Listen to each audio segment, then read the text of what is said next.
మా ప్రాంతంలో మరి అదేవిధంగా ఆదివాసుల సమస్యలు, మరి పోడు భూములకు సంబంధించిన అంశం, మరి నేను కూడా గతంలో పేసా కోఆర్డినేటర్గా పనిచేశా, మరి తీర్మానాలు చేశాం, మరి పంపించాం.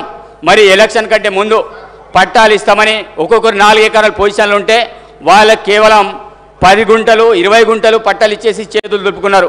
కానీ ఎవరు కూడా పోడు భూములకు సంబంధించిన పట్టాలు రాలేదు. కాబట్టి తప్పకుండా వాటి మీద కూడా ఇమ్మీడియట్లీ పోడు భూములకు సంబంధించిన సమస్యను పరిష్కారం చేస్తారని, అదేవిధంగా ఇంకో సమస్య, ఆనాడు కాంగ్రెస్ పార్టీ హయాంలోనే ఐటీఐలు ఏర్పడినాయి.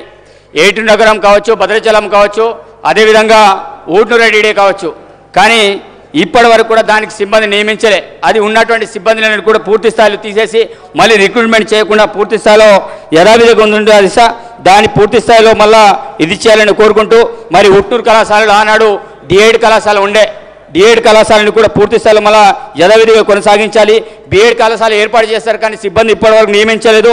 అదేవిధంగా జీవో నంబర్ 3 అధ్యక్ష, మేము ఆనాడు ఆ ప్రాంతంలో ఉద్యోగాలు రావాలంటే వెనుకబడి ప్రాంతంలో తప్పకుండా జీవో నంబర్ 3 ప్రకారం ఉద్యోగాలు వస్తుండే.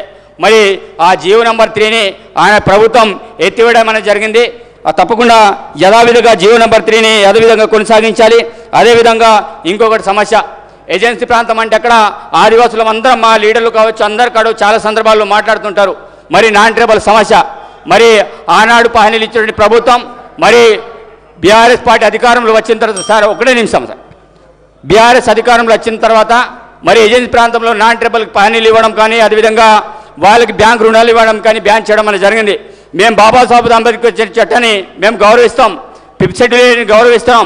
కానీ అక్కడ నాన్ ట్రైబల్ యొక్క సంబంధించిన సమస్య ఏదైతే ఉందో మరి వాళ్ళందరూ కూడా గతంలో బ్యాంక్ రుణాలు ఇస్తే దాన్ని పూర్తిగా బ్యాన్ చేయడం అనేది జరిగింది.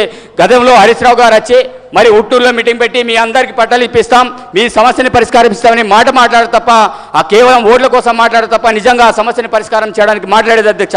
కాబట్టి మేము కోరుకునేది ఒకటే, ఈరోజు నాన్ ట్రైబల్ చట్టాన్ని ఒకవైపు రక్షిస్తూనే అక్కడ నాన్ ట్రైబల్ సోదరులకి మరి ఏజెన్సీ చట్టాలను కాపాడుతూనే అక్కడ నాన్ ట్రైబల్ సోదరులు కూడా ఆ యొక్క సమస్యని బ్యాంక్ రుణాలు ఇచ్చేటట్టు మీరు ప్రయత్నం చేస్తారని నేను కోరుకుంటూ, మరి జీవో నంబర్ 3 కావచ్చు, అదేవిధంగా ఆ ప్రాంతంలో ముఖ్యంగా టైగర్ జంతువు సమస్య, మరి కనీసం అడవికి కట్టెలకు వెళ్ళినటువంటి పరిస్థితి, మరి పారిశుద్ధ్య అధికారులు చాలా రకాలుగా ఇబ్బంది పడుతున్నారు సార్. అదేవిధంగా రెన్యువల్ రోడ్స్, మా ప్రాంతంలో రోడ్లని కనీసం గతంలో 20 సంవత్సరాల క్రితం వేసిన రోడ్లని కనీసం మళ్ళా మేము రోడ్లు రెన్యువల్ చేస్తామంటే కనీసం రోడ్లు లేని పరిస్థితి.